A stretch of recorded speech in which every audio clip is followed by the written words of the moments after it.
Hello. These are a few supplemental updates pertaining to this year's Sebring races that have come into the news, or that I mistakenly overlooked when I recorded the main video.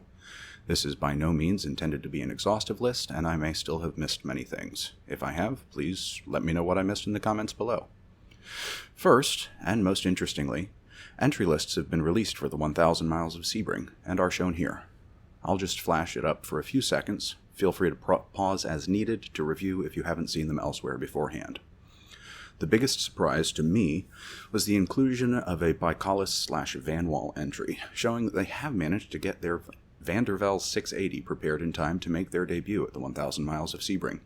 The last I had heard, which was admittedly several months ago, and by no means, obviously, an indication of perfect knowledge, they were still lingering in development hell due to difficulties in homologating the car, and while they gained WEC approval in mid-January, I am equally pleased and surprised that all of the stars aligned for them to be able to bring an entry to the 1,000 miles of Sebring.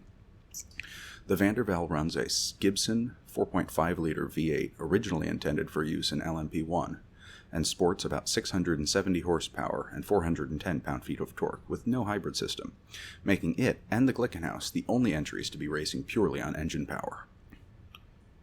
Second, the new GTD/GT3 Porsche 911s are apparently struggling quite heavily with the current balance of performance regulations, even after being allowed an decrease or increase, depending on how you look at it, in air restrictor diameter.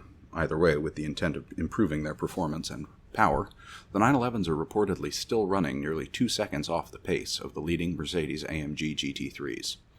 The performance disparity has caused several customer teams to state that they intend to reconsider their participation in the rest of the IMSA season if further changes are not made. Third, some additional clarity around suggested packing lists and such. Sebring weekend is essentially the same as packing for a music festival. Well, so I assume. I've never actually been to a music festival or camping trip. So food, your drinks of choice, more water than you'll think you need, a tent, and so on are all pretty much de rigueur for this sort of thing. Of particular importance are sunscreen, it's Florida, and bug spray. Sebring does have some pretty thermonuclear mosquitoes in the evenings, and my ankles have the scars to prove it. As previously mentioned, concessions and beer are available for purchase at the track, but 4 or 5 days of carnival-type food gets pretty depressing. And in a distant fourth in order of importance, a couple of channel-type updates. It was pointed out by a friend that, in contravention of the holy laws of YouTube, I do not end videos with a call to action of the typical like, comment, subscribe gubbins. You are more than welcome to do so if you wish, and I will in future include some sort of call to action, but in the spirit of absurdity and providing helpful information, I will provide different calls to action in each video.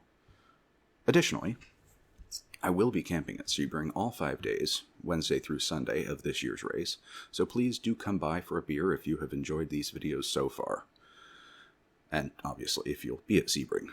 If you can manage to materialize there without actually being there, I'd be suitably impressed.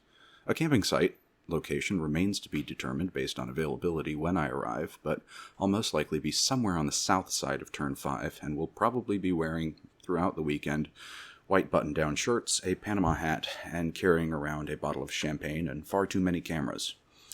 So, come by and say hello, and if you can't recognize me from that description, just listen for the sound of my voice, and hopefully that will be sufficient.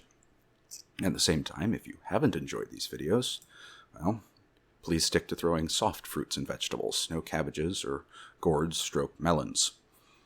Additionally, in the continued spirit of contradicting myself, I will be posting videos from the races, hopefully including some interviews and impromptu 5-minute guides, so there may actually be value in subscribing and turning on notifications if that sort of thing interests you. And as this week's call to action that omits the phrase of like, comment, subscribe, why not reconnect with an old friend or loved one that you haven't spoken with in a while? Perhaps go for a short walk outside and enjoy the arrival of spring.